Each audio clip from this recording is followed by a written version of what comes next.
Hi, hello, and welcome to the Notebook Nook with me, Mera. This is a place to unwind and reflect on our day-to-day life, sprinkled with some bookish convos and, of course, some stories of my life. If that's something that sparks your interest, you're more than welcome to join the venture that I call the Notebook Nook.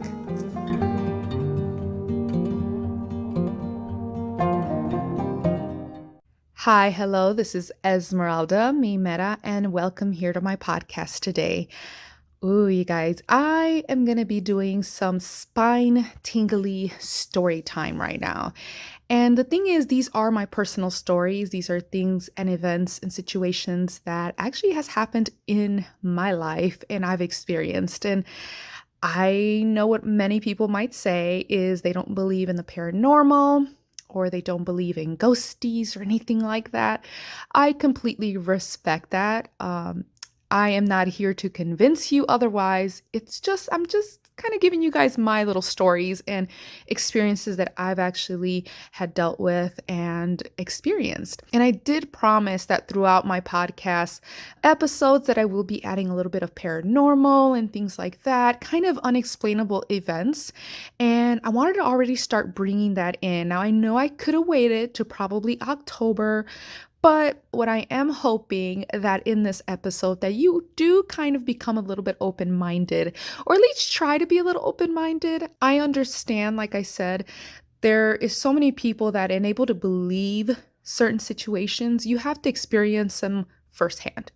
And I totally get it. Like I really do totally understand that. I have been one of those people until I started to experience things and really realizing that, wait a minute, this is a bit odd, and I know exactly what I saw, or I know exactly what I heard, or anything similar to that, things that you can't really explain it. But in this particular episode, I actually wanted to bring two types of situations that did happen to me, and they're very, very similar. That's why I wanted to bring both of them up, just by the way it looked, the way that it happened. There's so much similarities to what I saw, and on top of it, both of these situations were in completely different countries. So I do want to put that out there. So I'm going to begin, you guys. Now, I do want to say that I'm not sure why I decided to film this late night. I just started thinking about it as I already wrote down a few things that I wanted to bring up so that I didn't forget. And then also, I started to set up my area here, to do the podcast. And I started hearing some thunderstorm and I'm like, oh my gosh. Oh, I sure enough put the setting out there, huh? Like, ooh, the spooky vibes for sure. If you guys actually hear thunderstorm in the background, I really apologize. I'm going to try to muffle it as best I can, but it is raining on and off, and I can hear definitely the thunder coming. And it's supposed to actually be raining and thundering for the next week. So I'm just putting it out there. But it is late night, and you guys can imagine the kind of setting that I'm in right now, just kind of about to talk about some paranormal, spooky stuff. There's rain and wind and a thunderstorm coming. And yeah, it's very late. I actually should be tucking myself to bed, but no, instead I'm sitting here, ready to do a podcast episode. Oh my God, I'm so crazy. Okay, so the first story that I actually wanted to talk about of one of my memories, and kind of like my childhood memory, because this actually happened when I was a teenager. And it was one of the last times that I actually was in Mexico. So I remember this vividly, like the whole trip and everything. I remember it so, so much. So we did end up going to Mexico, and while we were there, we were visiting family members, and our main driver that was driving us to different places to kind of visit family members and also go to the stores and kind of sightsee and stuff like that was actually my younger uncle, which was the younger brother of my mom. And he is very goofy. He's so silly, and he's just a joy to be around. He has a very stern way about him, but he is one of the most silliest, goofiest people that I definitely know. And he was our driver. Anywhere we decided to go somewhere, my uncle would be the one driving. More than like 90% of the time, he was the one that was taking us to places. Now, where they actually came from, they came from a very small village off one of the cities in Durango. And we were actually going to go and venture out and actually visit the actual city of Durango, the main city, which I believe it's called Durango, if I'm not mistaken. But this was in Mexico. And we decided to do this big trip because it was about a few hours away, I want to say, maybe an hour or so. I don't know. Gosh, dang it. I probably should have really looked into this, but it was a few hours away from my mom's little ranch. And we decided to go over there and just kind of sightsee and also look at, different types of stores and stuff like that we can probably shop in. And it was really exciting for me because this was the first time that I actually got to meet or actually visit the actual city of Durango, Mexico. So we were all excited. We all hopped up onto the van. You had my aunt, you had my mom and my uncle's cousin there too as well. My sister, me, like we all just went together and we ended up going. And it was a very fun trip. So I'm about to kind of give you a bit of a picture as to kind of the atmosphere in Mexico. So during the day, when you are traveling from one place to another and it's long roads, most of the time when you come into a small community or a small village, you will have vendors there and they will go up to the cars or to the buses and pretty much sell their goods. And most of the time it's food. So you would have all these people kind of selling their goods and saying, hey, here, we have some tacos if you want that. Or if you want gorditas, we have that. Or tamales, They were really delicious too, you guys. Like, oh, the food in Mexico is by far the most tastiest. I don't know, for me. But I'm straying off the path here, you guys. So that's kind of like the situation that happens between each village as you're reaching the main city. And as you're coming back and it's nighttime, it's kind of the opposite. It's actually more quiet, more secluded, and kind of creepy, to be honest. Now, I know here in the US, we do have roads that are kind of creepy as well, especially in the area that I live that's more like cornfields and soybean fields. It's kind of very quiet. Even though I love to ride down those roads because they're so calming and I don't know, kind of nostalgic for me, especially because it reminds me of the type of roads in Mexico, where it's very like long stretches of roads that slightly curve or they go up mountains, down hills, that kind of stuff. It's very scenic, very beautiful. But as we were heading back from actually visiting the city of Durango, we were actually coming back and we were very tired. But I decided to go in the front with my uncle. Ooh, you guys, right now the rain is really pouring. Oh my goodness. Ooh, definitely sets the mood for this creepy kind of talk right now. Oh my gosh. All right, before I start psyching myself out, let me just proceed. So just imagine, you guys, late night, because we're coming back from Durango, Mexico. We went there, a bunch of vendors, ate some delicious food, by the way, had a good shopping experience, visited a few things, and then it was already late night. It was time for us to head home. So on our way back, we ended up going down these long stretches of land. Now, keep in mind, in these long stretches of land, there is no lights. Like, you do not have any street lights or road lights, nothing. Capiche? Nothing. Like, you pretty much just have the headlights of your car, and you really, truly hope and pray to everything out there in the universe that you don't end up having an issue or a mechanical issue with your car. Like, it's that kind of like, ooh, very creepy vibes. And mainly because you go through this like deserted kind of roads, or you'll also go through these like really deep hills and mountains that are pretty much filled with cactus and sand and just very kind of isolated places. So for me, I found it very calming, very scenic. So I just loved and enjoyed the ride there. So for us going down the road, we were enjoying it. My uncle definitely had his music going, not too loud, but just enough so that you can still hear my mother and my aunt talking and my cousins, chit-chatting back and forth. And meanwhile, I was in the front just kind of enjoying the view. And it got darker and darker and darker. And at this point, I was just very surprised. And I would even tell my uncle, like, how can you see? Like, it's so dark. And he goes, the headlights. And then also from him constantly traveling and riding in these types of roads, like he's really good at that. So I was like, okay, I guess. But me, I could barely see just maybe a few feet ahead. And it wasn't until you got really close that you can really see good. I mean, it was pitch black, you guys. And far in the distance, and I would have to say like miles and miles away, you can see a small community up ahead with a little bit of lights kind of flickering up into the air where you're kind of like, oh, there's a city there. Sometimes you can even look up at the sky, and if there's like a cloudy day, you will see kind of like almost a reflection in a way of these lights kind of shimmering by the clouds, and you can tell there's going to be a community or a city up ahead.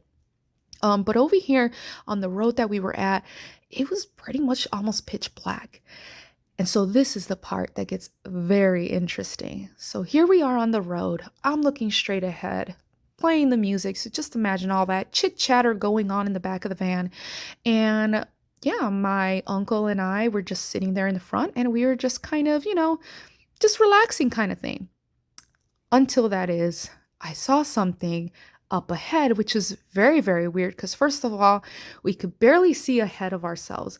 But beyond the headlights, there was some kind of white, like figure or this kind of misty, cloudy looking thing up ahead.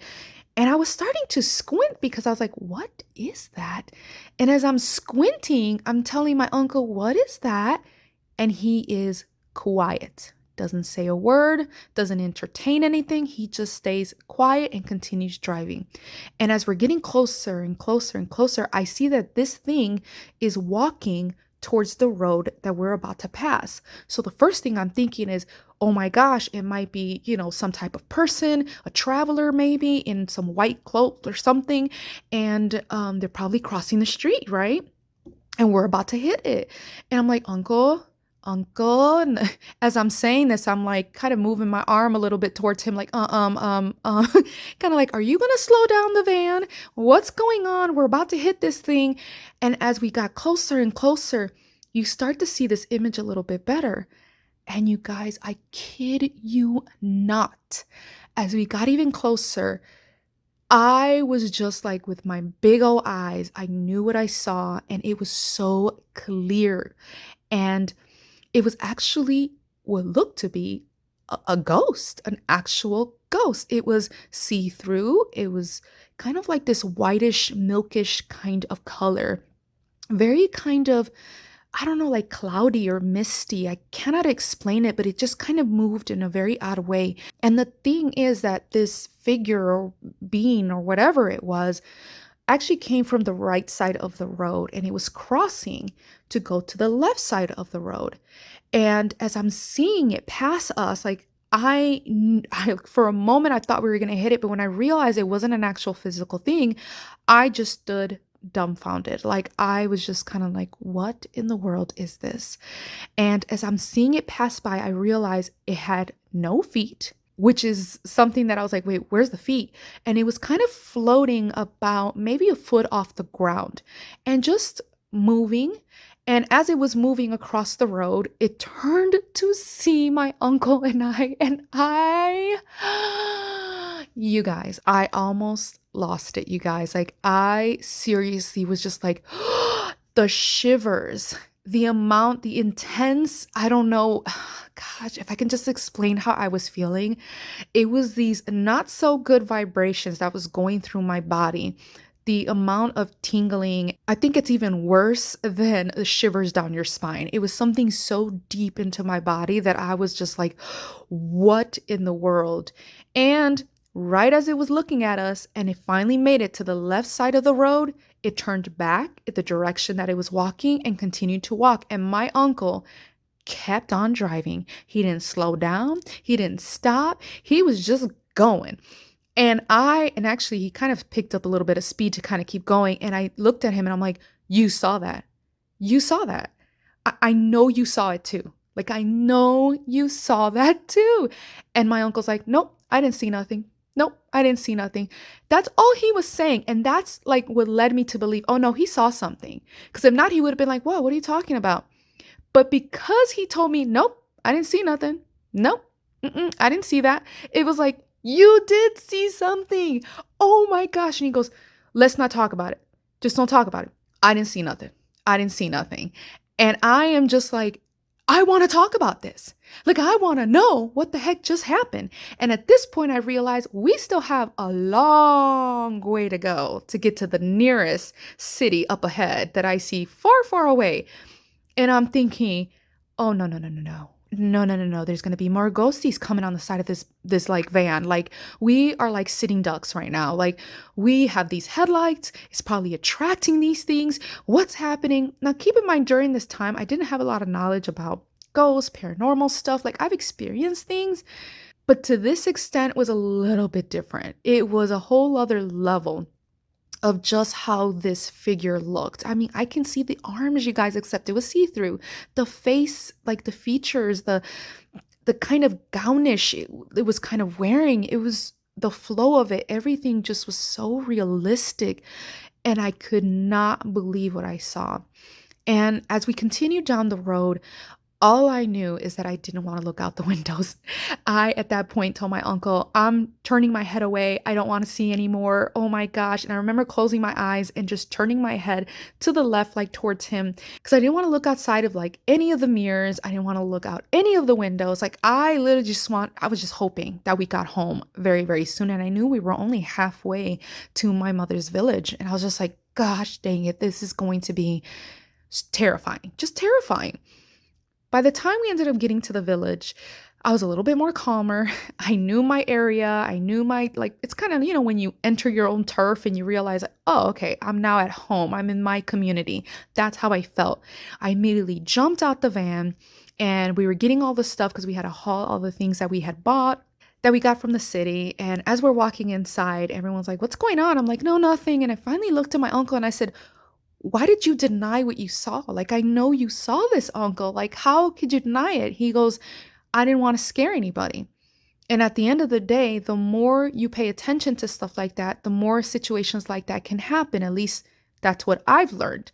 Therefore, when you ignore it, more than likely of you experiencing that very soon right after would be least likely, pretty much. So his way of thinking about it is out of sight, out of mind type of situation, and that all he was concentrating on is just getting home. And after that, I sat down and I finally told my mother, my cousins, and my aunt the experience we just saw. And my uncle's like, we shouldn't be talking about stuff like that. Like I said, you don't want to be bringing that energy into the home. And I was like, I get it, uncle, but it was so creepy. It was so weird. I can't even sleep just thinking about it, right? And after that, my uncle ended up going outside and having a beer with his friends, and we stood inside. And there was a moment in which all our family kind of surrounded this table and we started talking about like urban legends and all these kinds of things. And the one thing I do know about Mexico, which now I think a lot more people might know about, but we do have several urban legends of different type of paranormal situations that have happened. For example, you do have this lady who walks down a city and pretty much just cries like, my hijos, mis hijos, mis hijos. It's pretty much just saying like, my kids, my kids. And they call her La Llorona. They even made a movie out of it. There's several books out there about it, even books that have been inspired by this urban legend. So we started talking about all these kinds of myths and everything, from even like folklore or urban legends about witches turning into owl-like creatures. Like, there's so much just weird stuff that happens. And word goes around, especially when you live in a small little village, you do experience some things that other people may call you crazy for, and that's literally what's happening. And even though some of these stories may be true, for the villagers, a lot of people say, it's just an urban legend or it's a made up thing, but in my experience in that road, I was freaked out. And that is my personal experience, but I know that it was real to me. It really was real to me, and it really, really, really, I don't know, like, I've never experienced something in that kind of form. Another time that I've actually experienced something very similar to it, but like I mentioned earlier, is actually in a different country, is here in the US. So from our house, we ended up driving down this long road to get to my mother-in-law's house. We were going down this road. Now, keep in mind, this is a very transit kind of road. Like, it's not one of those like spooky kind of roads that kind of creep you out. No, this is like a regular community kind of road. I mean, so many cars come and go. And in one of the times as we were passing a stop sign, I saw a kid run out again from the right side of the road to cross to the left side of the road. And this kid had no feet, like nothing, zero, zilch, and was also about a foot off the ground. It was the weirdest experience, and it was see-through. And I remember looking at it and I told my husband, "Oh my gosh, do you see that?" He can't really remember. I can't remember if he said that he doesn't remember seeing that before, or better yet, I think he actually thought it was just a poof of cloud, and he was telling me I was looking too into it. And I was like, "No, I know what I saw. I've seen something like that before." And I explained to him about my experience from Mexico. And this kid that I saw here in the US, it was like a normal kid. It was like probably like a teenager. And he was running across the road, of course, with no feet and a foot off the ground and see-through. I know, sounds very, very crazy, you guys, but I know what I experienced and I know what I saw, and it just baffles me that the same pretty much exact thing happened, except in this part of the world as opposed to Mexico. And it was two different individuals. This was a teenager and the other one looked like an adult. So I don't know. It's just the oddest, weirdest things to have to experience and see that. And I remember getting to my in-laws' house and I immediately said what I saw. I was like, "Oh my gosh, you guys wouldn't believe what I had seen. This is what I saw, blah, blah, blah, blah, blah." I explained everything about how the kid was running and how I thought it was so odd and weird and like how it was see-through. And the experience was just something that I cannot fully explain. And until you actually experience it yourself, it's kind of hard to fathom or to imagine the type of feeling that you get by seeing something like this. It kind of rattles your bones, you guys, to be honest with you. But yeah, so those are the two very creepy situations that have happened to me. I hope I didn't scare you guys off too much, but I did wanted to kind of share these experiences because these are a few of the many, many, many experiences that I've had and other people have had and told me about their experiences. Like, it's been kind of a paranormal, weird kind of thing situation. I don't know. It's an experience in itself. And unless you really, really experienced it yourself, it's really hard to believe. Yeah, you guys, those were actually the two experiences that I feel that are very similar to each other. And just being in two different countries and experiencing something almost alike or identical, it really just kind of rattles you a little bit. And yeah, so I hope I didn't scare you guys off too much. I hope that you guys were able to stick through this episode and just kind of have an open mind about this. I understand there's going to be probably millions of people that are going to think I'm cuckoo for Cocoa Puffs, like that I'm probably, going a little bit crazy, that type of situation. And it's okay. I'm totally willing to accept that. But yeah, I hope that this episode was actually enjoyable for you guys, wherever you guys are at and whatever time you guys are listening at. Those are my two experiences. In the future, I will be saying even more spooky kind of stories and situations that have happened to me or my family members and stuff like that. They're just types of situations that I feel like, I don't know, kind of gets you thinking, about like the universes and just the world in general, and maybe people from the other side and things like that. Like, just kind of, I don't know. I guess to me, I'm a little bit more open to it based off of the type of person that I am. But are you a person that is very open to stuff like that? Does it kind of creep you out talking about it? Or is it something that just kind of intrigues you and you're kind of like, huh, interesting, Regardless of how you feel about this, I really, truly hope you actually enjoyed this episode. And with that, you guys, I'm going to leave you guys here. I'm going to send you guys the most highest and greatest vibrations out to each and every one of you guys.